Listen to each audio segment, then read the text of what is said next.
Rhule was having his media availability.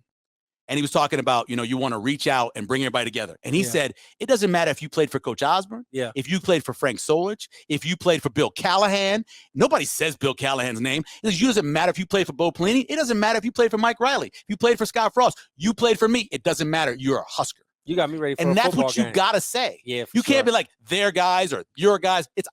It's we. Yeah. It's nosotros. It's we, period. Yep. It's nothing else but that. Yep. And that's what he's been doing and selling the vision. Again, he's not coached the game yet. Right. They ain't played a game yet. I got questions for you on but that. All that stuff we'll get to.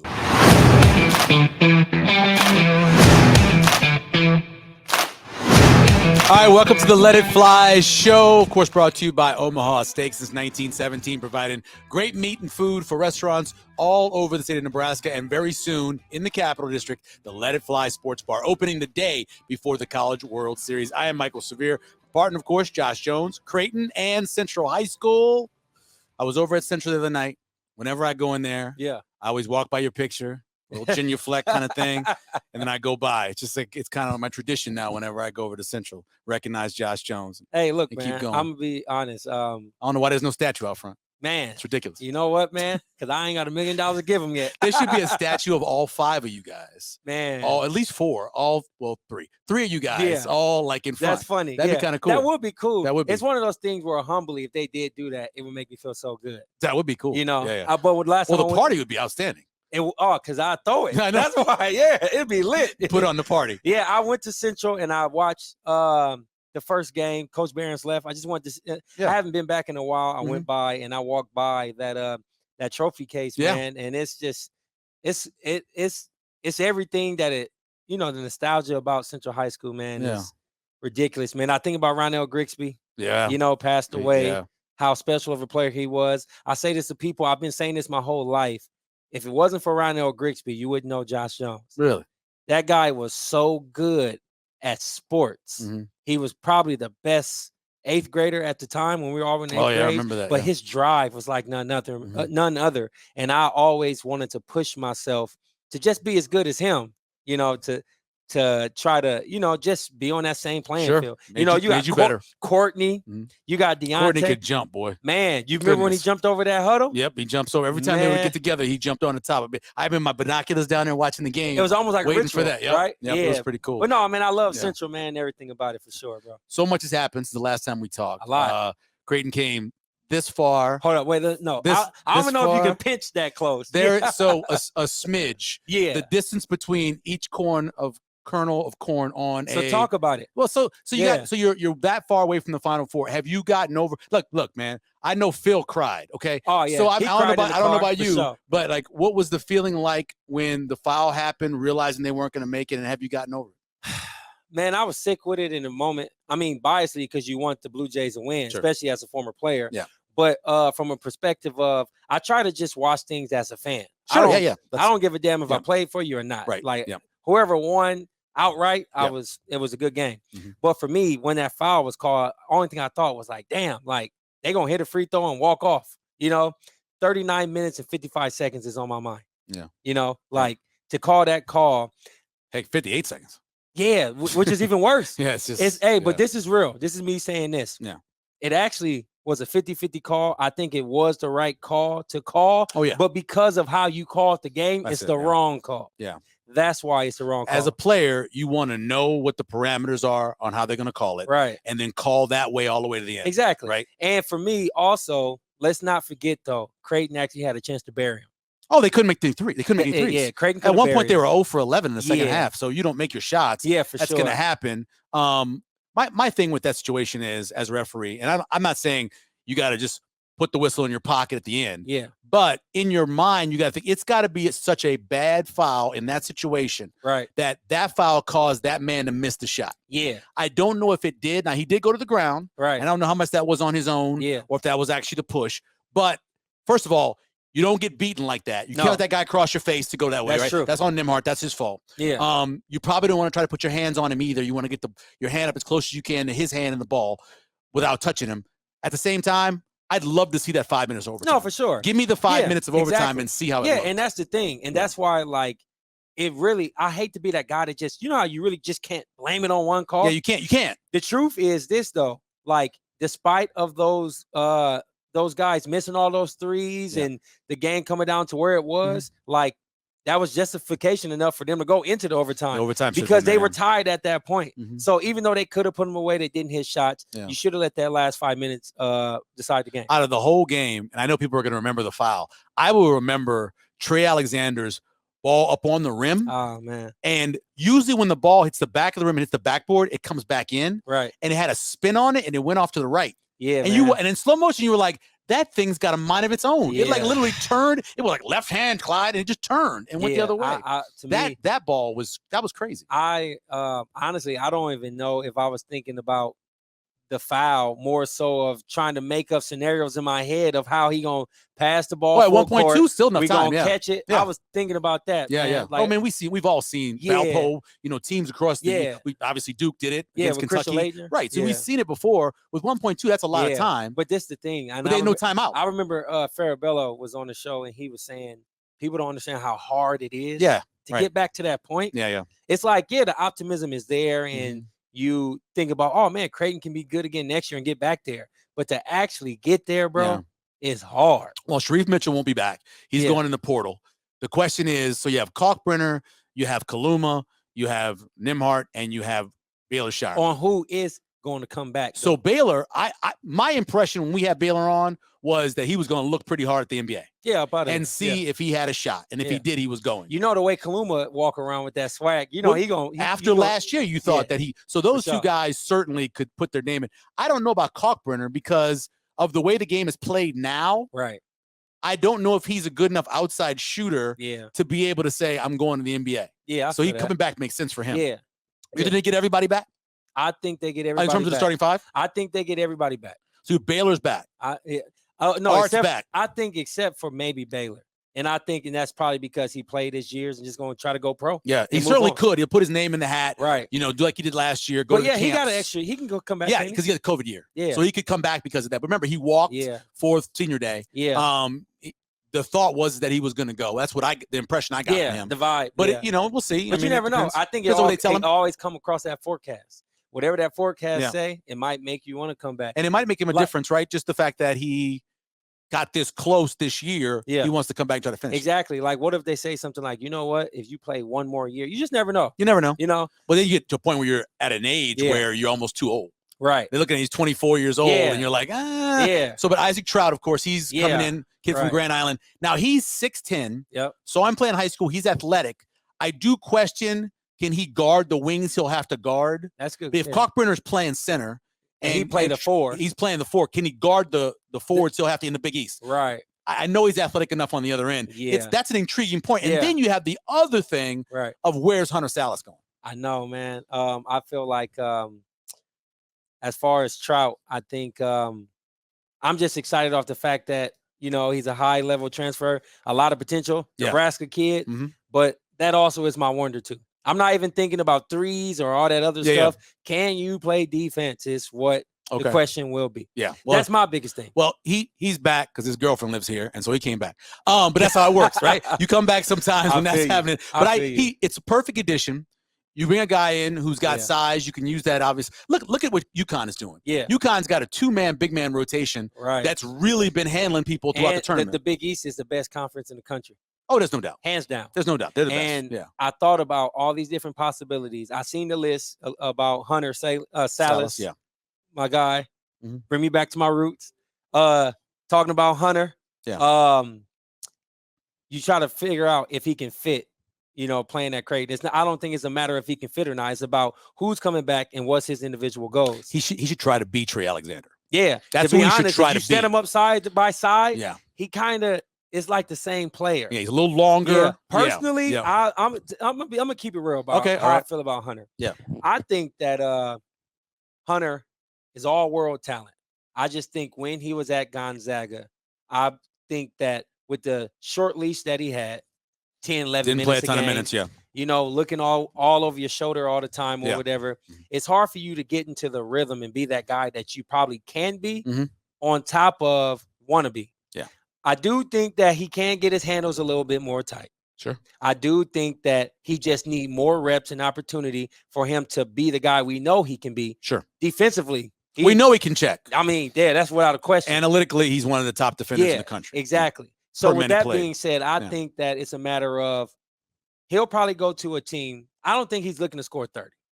I think he just wants minutes. Yeah, I think he just wants the opportunity. He wants the minutes to be the player that we all know that he is. Yeah, well, if everybody's coming back for Creighton, I don't know how many minutes. I mean, even with Sharif being gone, obviously, but he was getting like 8 minutes a game. Could you humble yourself to leave a team like Gonzaga, go to a Creighton where 5 guys are coming back and maybe talk about maybe being 6-man? And Farabello's been the 6th man. Not saying he's and then Trout may be the 6th man. I don't know. Yeah, we just don't know. Yeah, it's a lot of question marks. Or do you consider another school? Like, it's just all about like what type of player he's looking to be. But whatever he does, though, just remember what your experience was at Gonzaga and make that be the fuel to the fire of you being successful. And don't forget, also, Jason Green is on the team, right? Yep. Jason so Green. Another guy who is on the bench who didn't play this year, who want to play. There's a lot of bodies. You sound like you're talking about a national championship. All right. There's a lot. He's talking national titles. There's a lot of bodies, and so he's got to figure out where he's going to go. Nebraska's in the middle of spring ball, and I got a list after we do our interview. I know you couldn't wait for that. I got a list. I like lists. After we do our interview, talking about the jumping championship dressage, and of course all the vaulting championship coming here very soon. I got a list. And it's the top 5 things that Matt Rhule has done so far without coaching a game. All right. Top 5 things he's done so far without coaching a game. All right, I feel that. All right, we got our interview coming up next. I feel that. Let me say this real quick all right, go ahead. before we go to this interview. All right, cool. Is it going to be 50 First Dates? No, man. Okay. It is. You know what it is? It's a different movie. Okay. It's been the same movie, and that's kind of the quote from Scott Frost many times. It's been the same movie, right? Yeah. We've had the same intro, the same plot, and the same conclusion. Yep. We've had the same one over the last 5 years. Maybe even you go back 6-7 years. Yeah. It's a different movie this time. Oh. It really feels like it's a different movie. Yeah, or maybe it can different actor, different director, different producer, different studio. So it essentially is the same movie, different characters. The only similarity, it's in the same venue. All right, for sure. Other than that, it's completely different story. All right, well, that's what I think. I can't wait. We'll do that. We'll talk some horse jumping and more when we come back here on the Let It Fly Show. All right, joining us now on the Let It Fly Show is Lisa Roskens. She's chairman. Do I say chairman or chairwoman or chairperson? Just whatever, pick a name. I think chairperson I'm going with. Omaha Equestrian Foundation and CEO of Brillianton Capital. We appreciate you taking the time and coming in. I'm so glad you want to have me here. This is exciting. No, this is a huge event. It is a crazy event. Yeah. Sure. Yeah. So I just feel like equestrian riders are like in a secret society. So how do you, like, for those who don't, people know about the sport, but when you explain about how big of an actual deal it is for the sport, what would you say? Right. It is funny you say that because almost everybody knows someone who rides. They just don't know they ride, right? We are sort of an underground society. So this event is the World Championship for the year. It's the only annual championship in the sport. And it's very exciting across the globe. In fact, there's a following. We have people from 26 different countries in Omaha this weekend, and we have over 120 accredited members of the media. Wow, wait a minute. 26 different countries. 26 different countries. In Omaha. In Omaha. Yeah. Wow. You'll hear all sorts of languages downtown. And we actually were broadcast in over 180 countries in 2017. So it really is, it's the second largest sport to soccer globally. But it's just not as well known in this country. We're working on that. Yeah, because there's not a punch thrown or a tackle made. There's no ball. Right. But let me tell you, there can be some bone-splitting excitement if that's what you're after. I can believe it. Yeah, I can imagine. Omaha, one miss or something. Equestrian Foundation about a decade ago. Yes. Right? What was your goal initially when you started, and have you reached what you were looking to do? Well, our original goal was twofold. It was to host a World Cup finals in Omaha. And second, it was to broaden the appeal of the sport in the country and specifically in the region. So the first goal was checkmarked in 2017. Nice. As a result of that event, we have increased the number of people participating. Obviously, that leads to broader employment, veterinarians, farriers, all the various support people. Yeah. And actually, Fort Worth, Texas just won a bid to host the World Cup finals in 2026. Wow. And we're super excited about that because that means someone else is embracing the high level of the sport. Yeah, it's for me, as you're speaking, it's like it's like, which way do I actually want to approach to get to the question of how did you outbid countries and like I want to start from the beginning. Saudi Arabia the first time? Actually, Saudi Arabia this This time. It was London, Hong Kong, and it's Sertogenbosch, but it's a suburb of Amsterdam. Oh, just small cities. Yeah, right. I guess little like, tiny cities. Yeah. Like how well first is a simple question. Do you gotta love animals to be in horseback riding, or can you just like the sport? All of the above. All right, good. Yeah. Animals. Second question is, how did you start? When did it start for you? Your love for being a horseman and things like that. I was about probably 4 or 5 years old, and our house backed up to a horse pasture. Really? And my parents are both afraid of horses. I am. Really? Right. I'll tell you the story down the line. You gotta come to my farm. I'll help you with down that. the line. Well, as we speak, I'll tell you the story. I'd love to hear it. And I kept crawling under the fence to pet the horses. Oh, nice. And so they finally said, we better do something about this that's a little more structured. And then kind of from there, it just took off. That's nice. So, and you just don't ride. You've done equestrian events as well? Yeah, I ride jumpers and I still jump. Okay. Did you do a dressage, any of that stuff before? Yeah, I've done some dressage. I actually have a horse I'm probably going to turn into a dressage horse. I like to do the dressage. Because she's got rhythm, or why? Yeah, what is it? Yes, he's got rhythm. Actually, yeah, he's actually more relaxed and better on the flat than with the jumps. And then my attitude is you want to find what they're good at. Just like, just like with a basketball player, right? So you go to where their skills are. I use dressage as a basis. I mean, to me, dressage is the foundation of everything we do. We are on the ground more than we're in the air. Yeah, when we're in it's a jumping strange event. how I know that. That's why I said true. Like it's a military thing, right? It is. Yep, it all started back with, in fact, up until like the mid 40s, right after the Second World War, was the first time they allowed civilians to compete in the Olympics in show jumping and equestrian. Okay, so, how long does it take a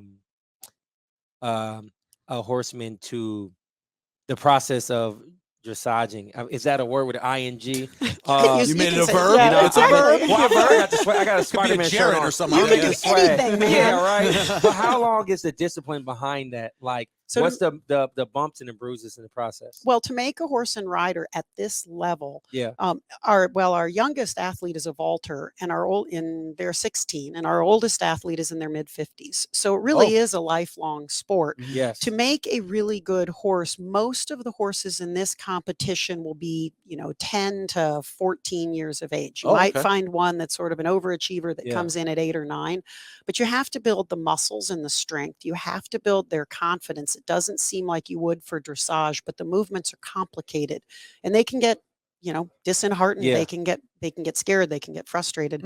And then the biggest thing is the split-second timing communication that you have to develop between horse and rider. Okay. Lisa, when the first time you guys bid, you mentioned the cities you went against, but what was the process? How long did it take to get it? What did you have to tell them you could do here in Omaha opposed to what London could do or the other cities? Right. Well, it really took functionally 2 years to be eligible to bid because of the kind of competitions you have to have hosted in order to bid. Right. You have to sort of have some street cred, right? Yeah, before you go in. Yeah, right. We bid in November and it was awarded in June. We had to go to Lausanne, Switzerland and pitch on why we thought Omaha was good. Darn, you had to go to Switzerland. I know. That must have been that must have been a horrible trip. There's a reason all the international governing bodies are on this beautiful lake in the mountains. Right. But what we did was we presented really one of the things that won the day was the facility. It is designed almost unintentionally for this type of an event. It's really very, very, it's very perfect for what we're trying to do. The second thing we'd done was assembled a great team. We had the experts. We tried to find the top of the top in each each discipline and everything that we did, so we could tell them, look, we can deliver on expectations. And then the third thing we did was pitch them on the future. I said, all these other cities have hosted major championships. They're guaranteed to give you success, but you're not going to grow by going, it's hit them where they ain't, right? So hit the ball here in Omaha, Nebraska, and let's grow the sport from here. Wow. So as you explain that process, the next process for somebody like me would ask, how do you get the credentials to go to so many dignities? Like, how do you go? You mean beg? How do you do that? Like, how does one get, like, how long is that process when you're in the beginning? Right. Like, how do you connect the dots like that to even get it to come together and have people buy in to little OU when you first start? Oh, no. I mean, there are a lot of people who are I think good friends now who thought I was crazy. They probably still think I am, right? But really what it took was just continuing to ask questions. Right. And the first, couple of years, we were just exploring, who do we need to know?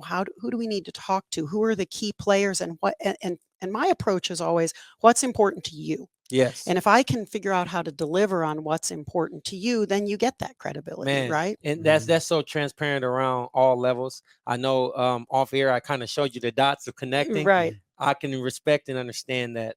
So you get to this point in this level now. What type of things outside of the equestrian events can you offer other countries about Omaha? Right. To kind of give them hospitality? No, that's a great question, because the goal of the event is twofold. It's to introduce the sport to the region, but also introduce the region to the sport. Right. And so our theme this year is called 1723, because of course the 2 years we've hosted it were 17 and 23. Right. And in 1723, horses were really starting to become an essential part of our Native American tribal culture. Oh, sure. And so we have partnered with the Bluebird Cultural Initiative, and they are going to produce our opening ceremonies using traditional performances and rituals and dances and horse activities to show off how essential the horse was to their culture, and then bridging obviously to the modern day where we're using them for sport. And so we have all sorts of educational activities. The educational expo shopping area and the warm-up arena for where the elite athletes will be preparing their horses is free to the public all week. Wow. There will be educational performances and demonstrations, and exhibits by the Bluebird Cultural Initiative, but also by top horsemen. And there's a whole lot of fun things for kids and families to do. When you're selling Omaha, how much is it a benefit to show that we've had the swimming trials here? We've had ice skating championships here. We've had world boxing here. We are a real event city. How much was it was that the part of the sell? That was to be able to show them the building in so many different forms with so many different sports and so much support. Omaha turns out. Yeah, and that's really important, and really important to us. For those of you who haven't bought tickets, come down, please take a look, and please do, because that's part of the excitement. The athletes love the atmosphere in Omaha. Yeah. I can agree with that. Because it is an event city. I mean, you would know. People show up. No, for sure. Yeah, people show up for everything. It doesn't matter what the event is. People come out for it. What's the one where they push the stone on the ice? Remember the curling over at Baxter Arena? It was packed for like 2 weeks. No, you're exactly right. Is there a thing where there's like a, how, well, my opinion, Michael Jordan is a GOAT. Yeah. Oh, I'm with you on that. Who is the GOAT? The horse rider? Like, is there is there a top horse? Like, is there an all respected universal horse rider? Like, I'm just curious about those type of things. We have quite a few of the top. I mean, we have a really great packed field in all three disciplines. Probably the GOAT, if you will, that's here is a woman named Isabella Wirth. Okay. Isabel is 7-time Olympic gold medalist. Wow. And so, pretty stout. Right. She's 28 years. I'm up here thinking about Michael Phelps and people like that. She's right up there with him. Right. She's actually kind of between. She's between top horses, and yet she's at the World Cup finals, right? But she's here. We currently have the world #1. We have the reigning Olympic champion and the reigning world champion. This weekend going on. This weekend going in. Wow. And we also have the man who won in 2017, McLean Ward, who is obviously and arguably one of the GOATs for America. Wow. He's one of the most decorated equine. He and his multiple horses, he's not an equine athlete, but he's one of the most decorated equestrians in our sport as well. Wow. So when you were doing it the second time, did they basically just look back how well you did the first time and went, it was easier to get the bid or not easier to get the bid? It was actually, when we were talking about it, we hadn't bid. It was a couple of years had gone by, and the FEI had said, "Why aren't you bidding?" And I said, "Well, we're trying to think about, why weren't you bidding?" Well, we had a lot of things we wanted to think through. There were some things that we didn't do well. There were some things we could do better. And frankly, we got busy with all the other stuff we had going on. Frankly, I'm glad we didn't, because the year we would have bid, COVID. Right. Canceled anyway. Yeah. Oh my God. And they set it up 3 years out. So you bid 3 years out. So we just had a lot going on, and we just hadn't gotten to it yet, frankly. And so when they asked me that, I said, well, we're looking at this, we're looking at that. There's some things we would want to do different in our contract with the FEI. And I said, I just didn't know if that was an option. They said, you tell us what you want to do. We want to be back. Wow. So it really was. It was a very different relationship because we'd proven ourselves. So from that 4-year-old girl that was reaching under that, under that climbing fence, under the fence, I still trying to get hurt. Yeah. So where you are today, did you ever see yourself where you are now doing events this broad, this big on this platform? It's funny. I never knew what I was going to do. I just knew I loved the sport. I loved the horses and I wanted to do something. I mean, as a little girl, you put your heroes on the wall, and actually one of my heroes is teaching one of the demonstrations this week. So Melanie Smith Taylor is Does she know? She does. I've told her. Okay. Yeah, well, she's in the show jumping Hall of Fame. She was a gold medalist. I mean, she's an amazing woman and an amazing horseman. So I always kind of, as a kid, you always dream of being the one in the arena. Yeah. But my life, my skills took me in a different direction. And so, but I never let go of the desire to make a difference. I can relate to that. Mine was retiring from basketball because of my health conditions, but I still was a part of the sport, right? Whether I was training, teaching, or coaching or something. So I can stay around it. Yeah, I feel that. And you might actually sometimes I think you might find, especially in your case, all the lives you've influenced because of what you're doing, and you might make a bigger difference. Yeah, that is true. Yeah, and that's what I was about to say. Like, I didn't really recognize that until people will come up to me and say, "Hey, Josh," they'll tell me these stories, and I was just thinking like, "Wow, my only intentions was to do this." But I am so grateful, and I have now more passion towards doing what I'm doing because of how it's impacting people. No, you're exactly right. Wow, that's amazing. You're exactly right. We used to joke back at Channel 7, this is a great event. What's the Ernie Goss number? What is the economic impact with this event? We haven't talked to Ernie in specific. He was, even if he didn't have anything to do with it, we always referred to as Ernie Goss number. What is the economic impact?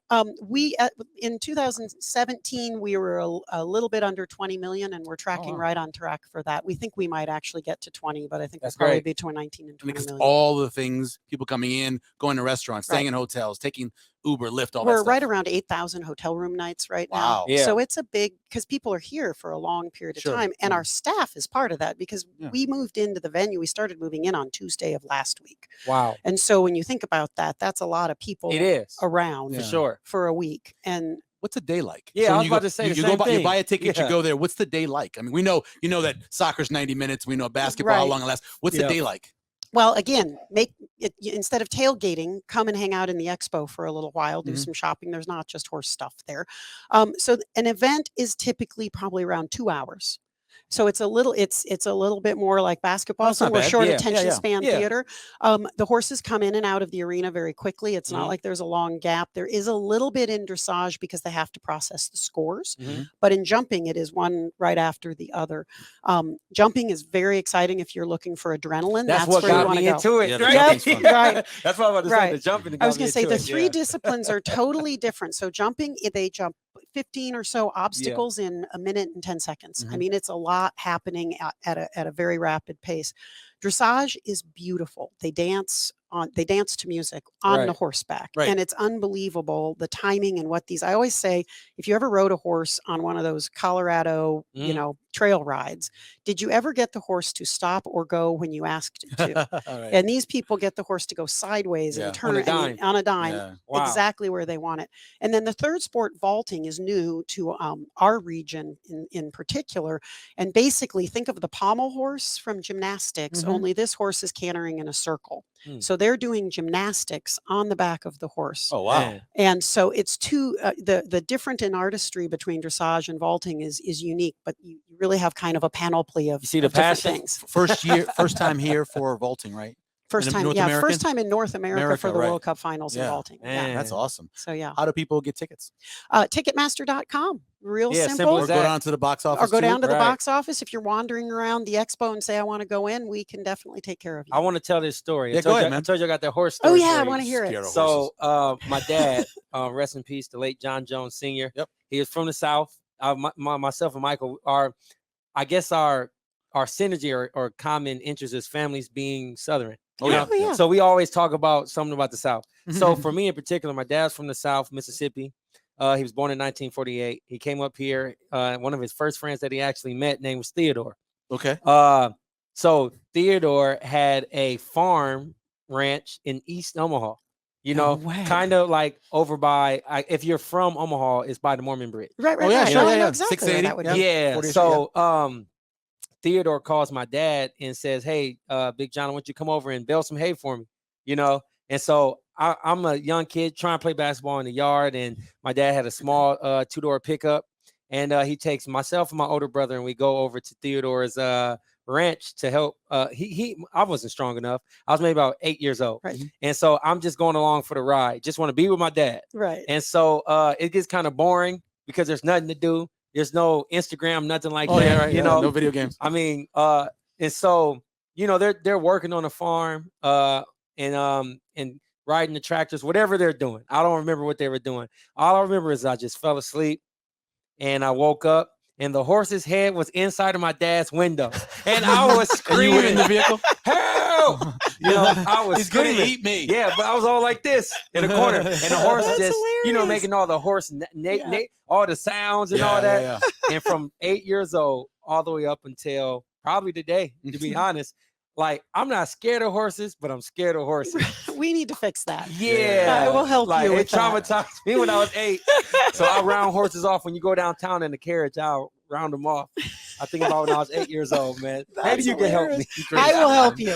They're he was probably just like, are you okay? He Yeah, probably make sure was. you're breathing, yeah. He was. Well, I grew up in New Orleans, so I've been around horses, Mardi Gras, everything my whole life. I love them. They're great. Yeah. They will occasionally leave you a present in the middle of the street that you step in. That's Yes. not great. I was But screaming, other than bro. that, it's all right. I was screaming.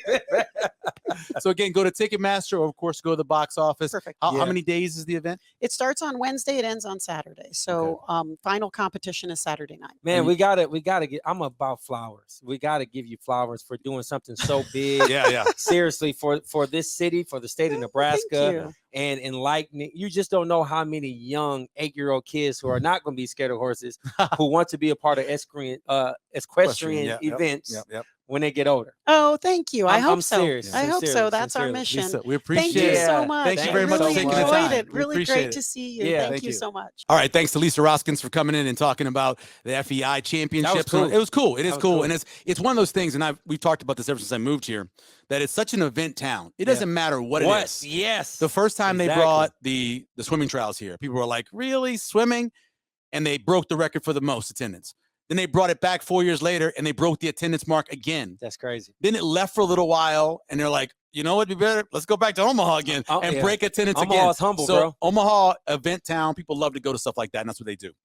Including like to go to things like the spring game, right? You know, put 60, 70,000 people in the spring game, whatever it is. Huskers in the middle of spring practice right now. Top 5 things so far Matt Rhule has done in the Matt Rhule era. Tell me about it. That doesn't involve coaching the game. Yeah. All right. Because by the way, no matter how good this goes, right, he still got to start coaching games, right? Exactly. He still got Minnesota. No, you got to win. Still got Colorado, you don't got to coach. all that you stuff. got to win. All right. The first thing he's done, me watching from the outside, is uniting the Husker family. Okay. There was a division, whether it was because of Scott Frost or whatever else that was happening.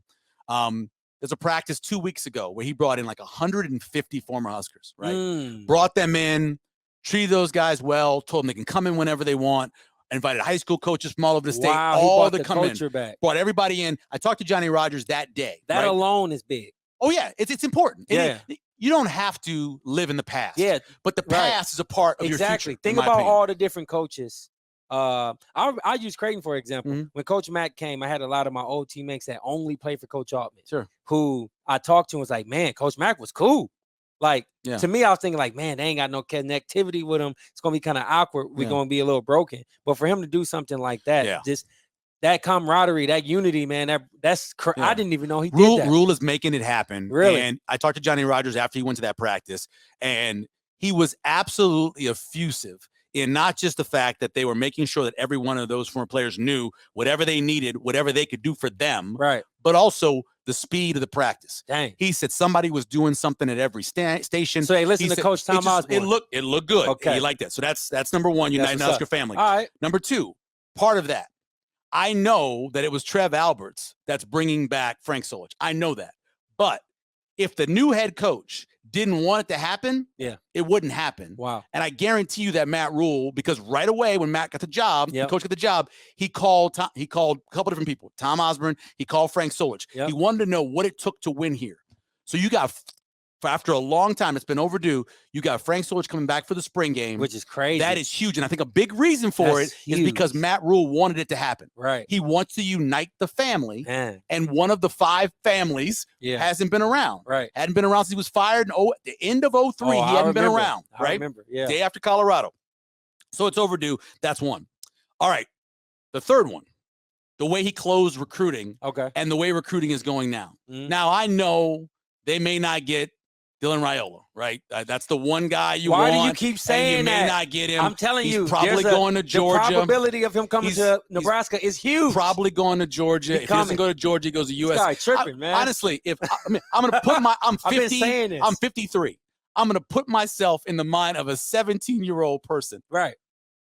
I'm going to the 2-time national champions, or I'm going to the coach who has sent 4 players to New York for the Heisman. You're saying it wrong. Those are my choices. You're saying it wrong. You're going to a 2-time national champion, or I'm going to rock for my uncle. You don't even know if he likes his uncle. You don't know. You don't know. But listen, other than that, they have done a great job recruiting. For sure. What they've done, building the wide receiver room, what they did going out and getting a starting center, which they've needed in Ben Scott. They went out and got Jeff Sims, a quarterback that can play, depending on what happens with Casey. They went through and they did everything they had to do in the recruiting process. And as part of that, listening to the players and watching the coaches coach, I think he's done a pretty good job with his staff too. Man. I think that staff is going to be really good, young and good. The things that you're telling me so far are things that I've never recall happening over these last 10 years. Yeah. So that's big. I think they're getting things done. That's big. Number 4. Yep. I'm giving credit to Matt Rhule. Okay. For something called the Red Way. You guys know about the Red Way? You're about to tell me. The Red Way is direct flights from Lincoln Airport to Minneapolis, Austin, Atlanta, Nashville, DFW, Las Vegas, and Orlando. Dang. I believe personally that Matt Rhule made that happen. Yeah. You want to recruit. Right. You want to get people in. Right. You don't want to have to go through Chicago and everyone. Direct flights. Yeah. Right. From Lincoln to those 6 big cities. That's big time. That's Matt Rhule. So number he's trying 4. to win, bro. He's trying to win. Yeah. And then last one is, so I call it the gospel of Nebraska football. You have to write your gospel, whether it's John or it's Matthew or Luke or whoever it is. You got to write your gospel. For sure. When I say to you, what is the gospel of Iowa football? Right? It's not turning the ball over. Hard nose. Running the ball. I feel you. Right? It's doing things a certain way. There's no gospel at Nebraska. When I say the gospel of USC now, yep, it's throwing the ball all over the field. It's not necessarily playing great defense. It's trying to get your quarterback to the Heisman. The gospel or the way it has to happen, the vision for Nebraska, Matt Rhule's laid that out clearly. Every media availability, he says the same thing. You got to earn your spot in the field. You got to earn your number. You got to earn being here. We have to earn the right to play football from Sunday through Thursday. We got to earn the right. And then on Saturday, you get the reward of being able to play. And that's the vision. Man. And it's about hard work, running the ball, and taking care of players' health on and off the field. That's big as well. He's laid out a vision. Right. And that's number 5 for me. Laid out a vision.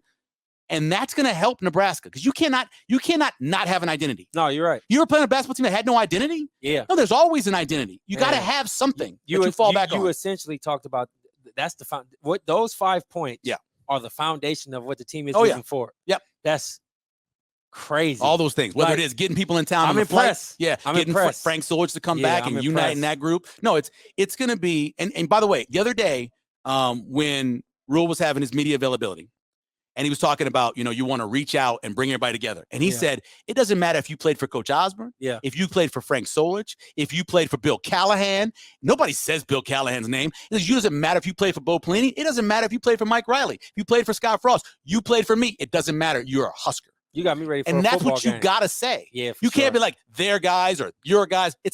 It's we. Yeah. It's nosotros. It's we, period. Yep. It's nothing else but that. Yep. And that's what he's been doing and selling the vision. Again, he's not coached a game yet. Right. They ain't played a game yet. I got questions for you on but that. All that stuff we'll get to, right? So receiver core. Yeah. Betts coming back. Yep. Who's the 1 and the 2? Well, I think Washington is your number 1 based off of what he was. But the 2 kids they brought in, right? Matter of fact, I was just thinking about this earlier before he came on. The 2 guys they brought in. So I think you have to be able to bring in people that have experience in the system. So Billy Kemp didn't necessarily play in the system at Virginia, but it's a very similar. It is. Getting open, getting to find holes in the zones and that kind of stuff. Right. I think Billy Kemp between him and Joshua Fleeks. You mentioned Xavier Betts. I mentioned Marcus Washington. Yep.